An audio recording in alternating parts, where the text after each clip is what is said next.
My name is Claire Whitmore and I want to tell you about the Sunday dinner that ended one chapter of my life and quietly started another. It wasn't a dramatic night. There were no raised voices, no broken plates, no moment where someone stood up and finally said the thing that had been hovering over our family for 20 years. My mother set the table the same way she always did. Her good china, the cream-colored cloth napkins folded into neat triangles. The centerpiece of dried flowers she'd had since I was 12 and refused to replace because she said they still had life in them. My father carved the roast. My sister Danielle arrived 20 minutes late, her coat half-buttoned, laughing at something on her phone, and was greeted with fresh bread, a warm smile, and the kind of easy forgiveness that was never extended to me. I had driven 40 minutes to be there. I had left work early, which cost me 3 hours I would need to recover after dinner. I had brought the wine, a bottle I'd selected carefully, a Barolo that cost more than I let on, and a lemon tart from the bakery on 5th that my mother had mentioned once, offhandedly, 3 weeks prior. I had remembered. I had written it down. I had told myself, as I always did on Sunday afternoons somewhere between the on-ramp and the familiar exit, that this time would be different. That I would leave feeling like I belonged somewhere, or at least like I had not made an error in going. It was not different. That is the thing about families like mine, and I suspect there are more of us than people admit. The cruelty is rarely spectacular. It does not arrive in the form of screaming or slammed doors, or the cinematic confrontation where someone finally names everything clearly and the room rearranges itself into honesty. It arrives in the breadbasket. In who gets asked the follow-up question and who gets the subject changed. In the particular silence that greets your accomplishments and the particular warmth that greets your sisters. In decades of small exclusions so normalized they have no individual name, only a cumulative weight you carry so long you start to think it's just the shape of you. I had been carrying it since I was 9 years old. So, Mom said, settling into her chair, arranging her napkin on her lap. We should talk about what happened at Callaway. Callaway & Reed was the marketing consultancy where both Danielle and I worked. Or had worked until recently. I had been with the company for 4 years. Danielle had joined 18 months ago, referred in by our mother, who knew the managing partner's wife through a garden club. I had been up for a promotion to senior account director. I had built 3 of the firm's top 5 client relationships. I had managed the Hartfield rebrand, which generated $2.3 million in referral business. I had mentored 2 junior associates who had both been promoted ahead of schedule. Danielle had been up for the same promotion. She was charming and the clients liked her energy. She was also still learning the fundamentals of account management and had nearly lost the Presco contract in her second month through a miscommunication she'd never fully owned. 3 weeks ago the promotion had been announced.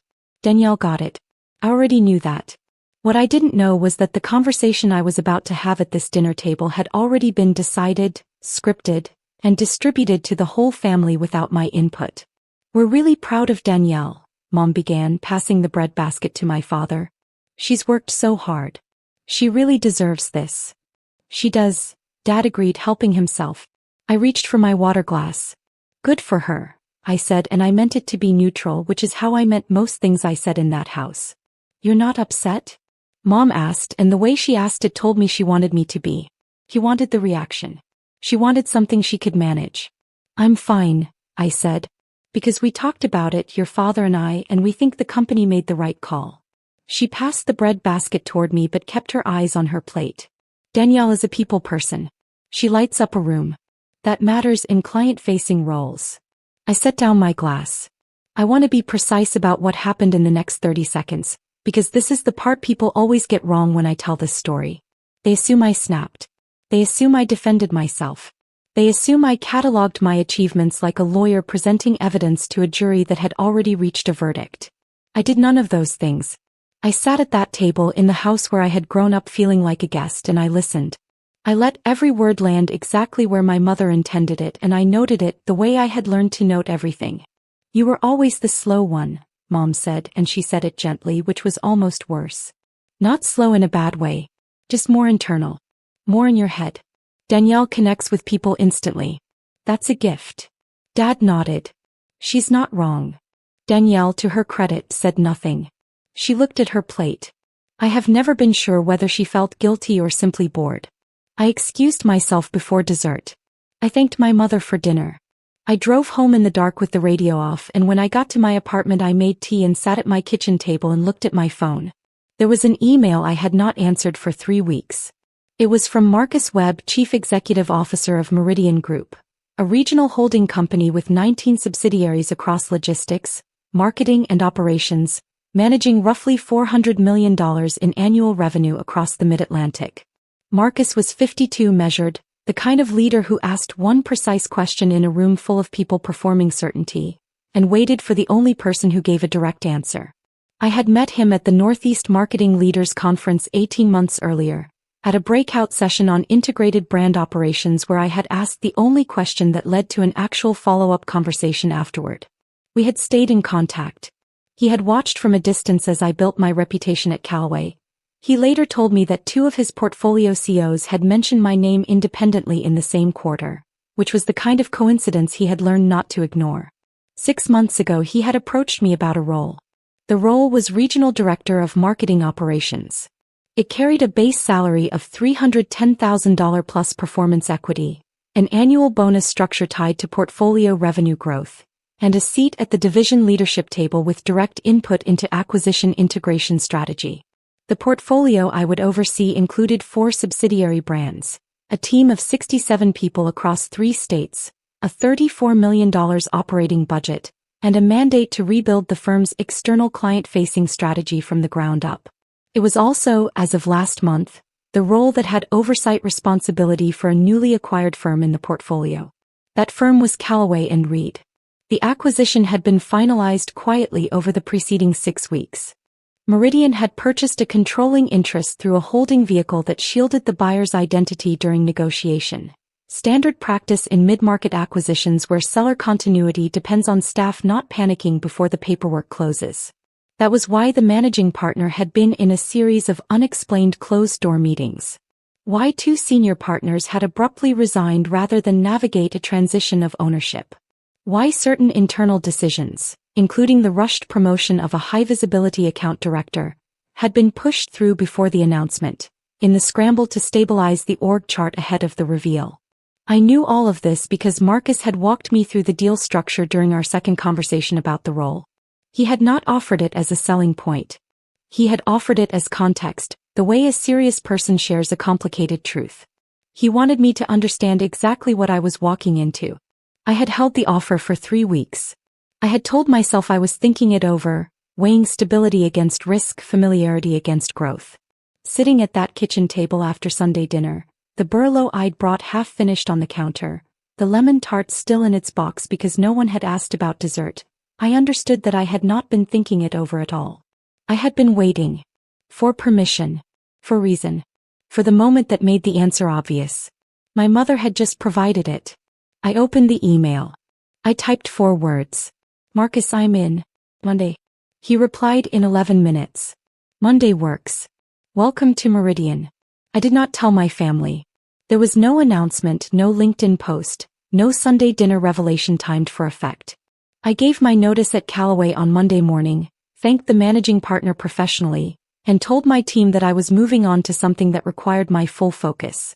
Several of them hugged me.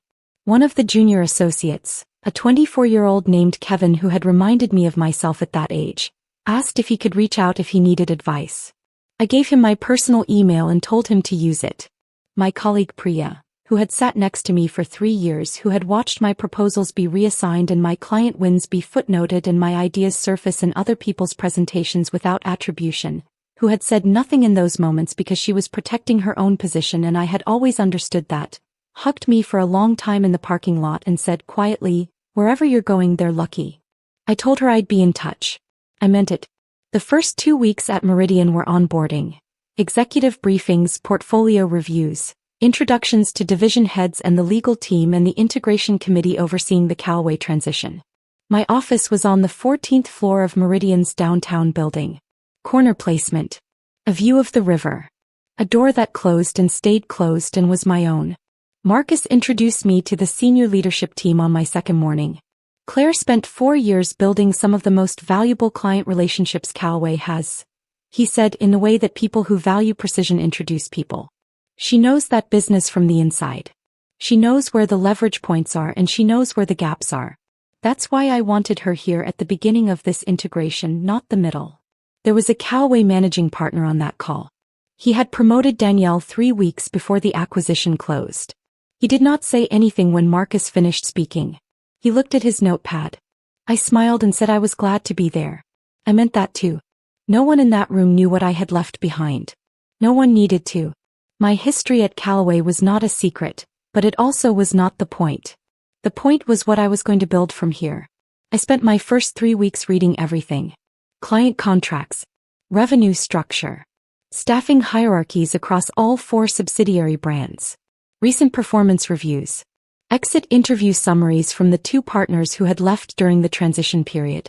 I held listening sessions with account leads at each of the Callaway offices, not as an inquisition, but as genuine information gathering. I asked what was working. I asked what had been frustrating. I took notes and I did not fill silences with my own opinions. What I found confirmed what I already suspected. The business was well-positioned but poorly managed at the strategic level. 3 of the top-tier accounts were underserviced. The junior team was talented and undersupported. And the newly appointed senior account director, my sister Danielle, was in a role that was frankly 2 levels above her current competency. That was not a judgment. That was a structural observation. She had been promoted because of internal politics, not readiness, and she had inherited a portfolio that required someone with considerably more experience to manage effectively. None of that was her fault. It was, however, going to be my responsibility to address. I scheduled individual check-ins with each member of Callaway's senior team. I scheduled Danielle's for a Thursday at 2 p.m., 3 weeks into my tenure. I had not spoken to my family since Sunday dinner. I want to pause here and tell you something about what I was feeling during those weeks, because this is the part of the story that gets flattened in the telling. People hear a story like this and they expect the protagonist to be burning, to be counting down to revenge, rehearsing the moment, savoring every step toward it. That was not my experience. What I felt mostly was tired. Tired of performing smallness for people who had decided my ceiling before I had a chance to discover it myself. Tired of calibrating how much success I could mention without triggering defensiveness or jealousy or the particular variety of parental disappointment that wears the mask of concern. Tired of Sunday dinners where the bread basket traveled from my father's hands to my mother's to my sister's, and somehow the route always managed to skip me entirely. I was not walking into Danielle's check-in to punish her. I was walking in to do my job. But I will also tell you this. I did not go out of my way to make it comfortable. She arrived 2 minutes early. I noticed that. She had always been someone who performed preparedness without always being prepared. She knocked on the open door, saw me behind the desk, and the color shifted in her face. Not dramatically but enough.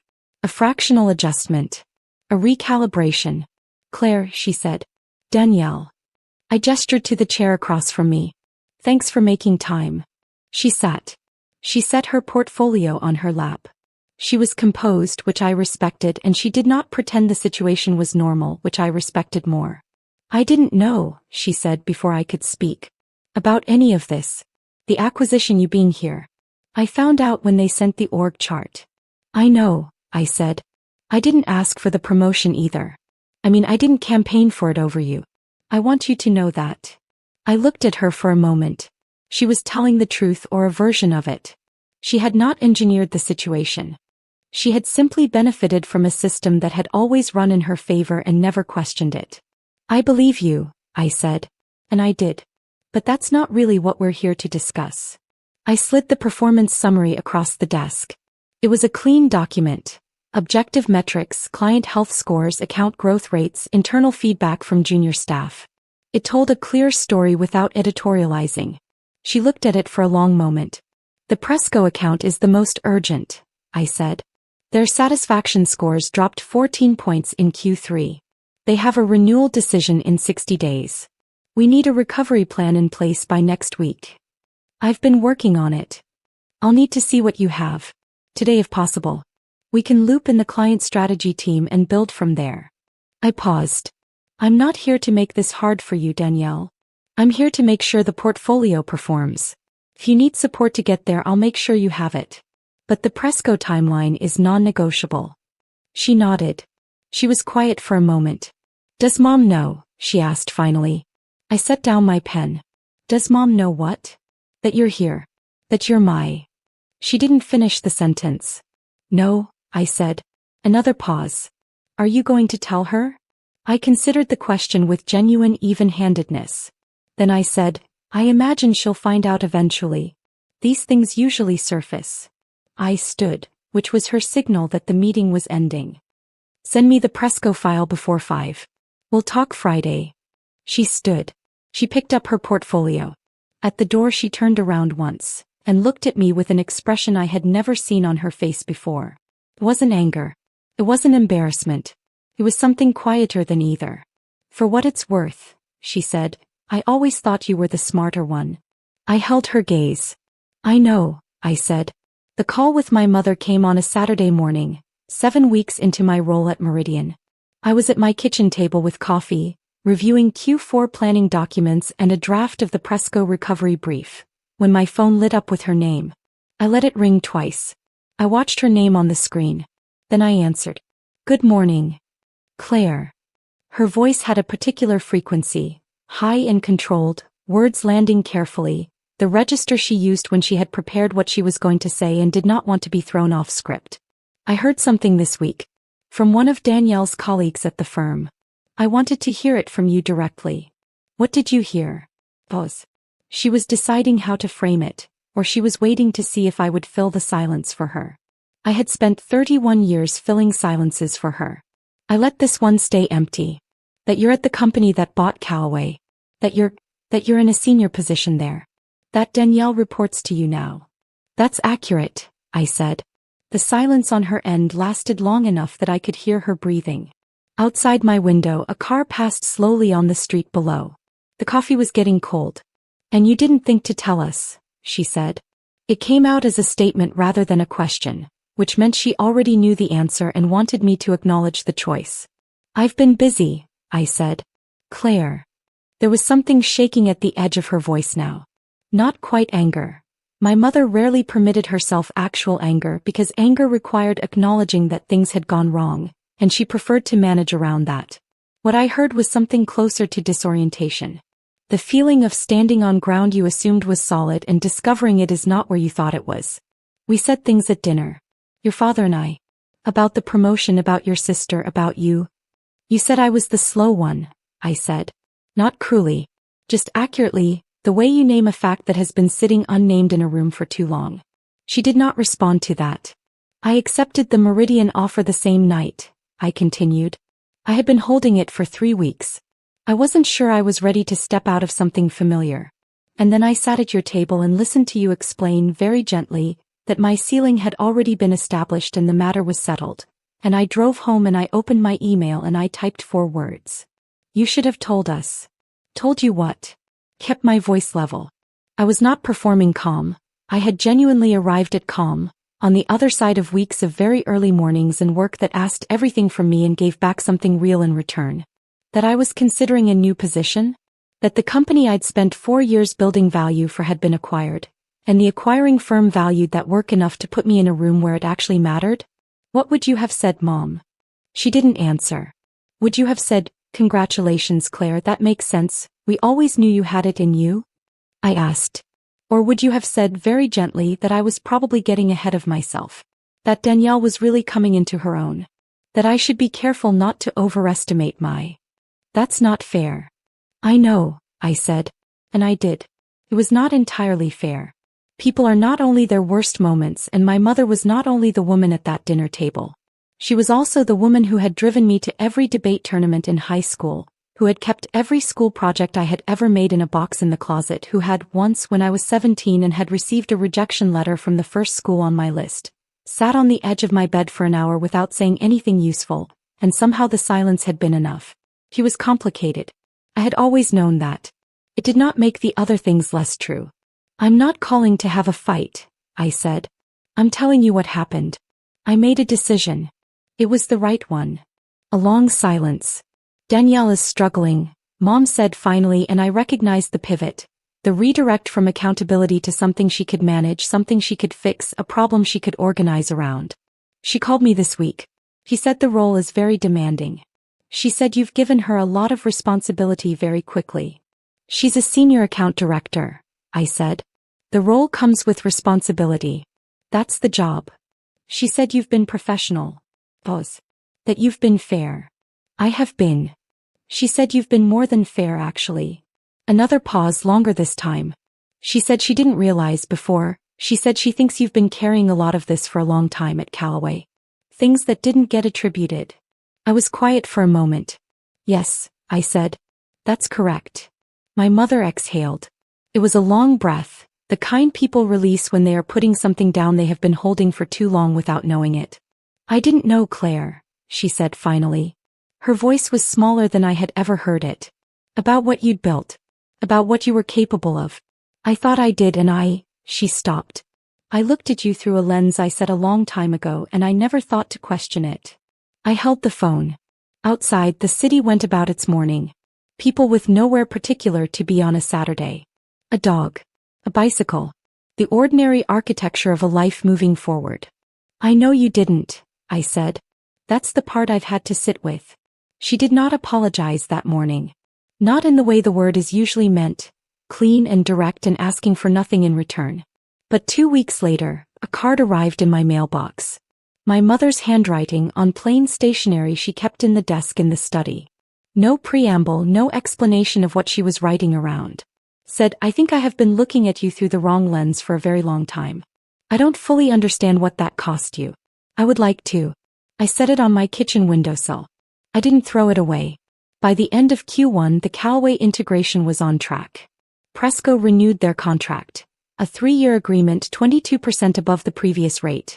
After a recovery plan that Danielle and I had built together, piece by piece, over 4 weeks of Friday strategy sessions that ran late and required her to operate well outside her comfort zone. She rose to it. I want to say that clearly. When the support structure was right and the expectations were honest, Danielle was more capable than the position she'd always been placed in had required her to be. The promotion had been premature. But she was growing into it with time. That is not the ending the story is supposed to have. The ending is supposed to be a reckoning. A room, a moment, a face going pale, an authority figure delivering the verdict that realigns the universe. And in some ways that moment did happen. It happened in a quiet conference room on a Thursday afternoon, when my sister looked at an org chart and understood, without a word being exchanged, that the architecture of our family's assumptions had been wrong. It happened on a Saturday morning, when my mother sat somewhere in the house I grew up in and heard me say, plainly and without flinching, that I had noticed. It happened every week when 67 people across 3 states opened their calendars and saw a meeting request from Regional Director Claire Whitmore and joined and brought their questions and their problems and their ideas, and trusted that I would know what to do with them. The reckoning was not a single scene. It was a posture. It was the decision I had made, not at Sunday dinner, not in the parking lot at Callaway, not in the elevator on my first morning at Meridian, but long before any of those moments, to stop waiting for anyone else to name what I was worth. I was 31 years old when I accepted the Meridian offer. I had been building toward it since I was 23. No one in my family had seen a single year of it. And that, I had come to understand, was not a tragedy. It was a choice I had made, to build in the quiet, to let the work be the evidence, to trust that the moment would eventually come when the architecture spoke for itself. I thought about what my mother had said at that dinner table. You were always the slow one. And I thought, yes. Slow enough to be certain before I moved. Slow enough to build something that could hold weight. Slow enough to sit across from my sister in a management meeting and keep my voice level and my documentation clean and my judgment clear. I had been slow the way a foundation is slow. Invisible and load-bearing and permanent. The last Sunday dinner I attended was 6 months after I joined Meridian. My mother made the same roast. The same china, the same dried flower centerpiece. My father carved. This time when the bread basket made its way around the table, it came to me first. Nobody said anything about that. My mother had simply changed where she started. It was a small thing. The kind of thing that would be invisible to anyone watching from outside. I took the bread. I passed it to Danielle. Thank you, I said. My mother looked at me across the table and for a moment, just a moment, her expression was not management or redirection or calibrated pride. It was something older than any of that. Something that might have been, if she had let it go further, an acknowledgement. Then she picked up her fork. Let's eat, she said. And we did. My title at Meridian is now Senior Vice President of Operations, Marketing Division. A restructure that came 14 months after I joined, when Marcus Webb moved into a group CEO role and asked me to step into his former seat at the divisional level. My compensation crossed $500,000 last year, including equity. Danielle is still at Callaway. She no longer reports to me directly. The org structure shifted when we promoted an internal candidate to serve as the integration lead. But we have a standing lunch the first Tuesday of each month. She's good at her job. She is still learning to be good at it on her own terms, which is harder and more valuable than anything the job title ever gave her. My parents came to my apartment for dinner 2 months ago. It was the first time they had seen where I live. My mother walked through the rooms carefully, the way people do when they are trying to reconcile what they see with what they had assumed. She stood at the window for a moment looking out at the city. "You've done well," she said. I poured the wine. "I know," I said. And for the first time in my life, saying it in that house felt like the simplest thing in the world.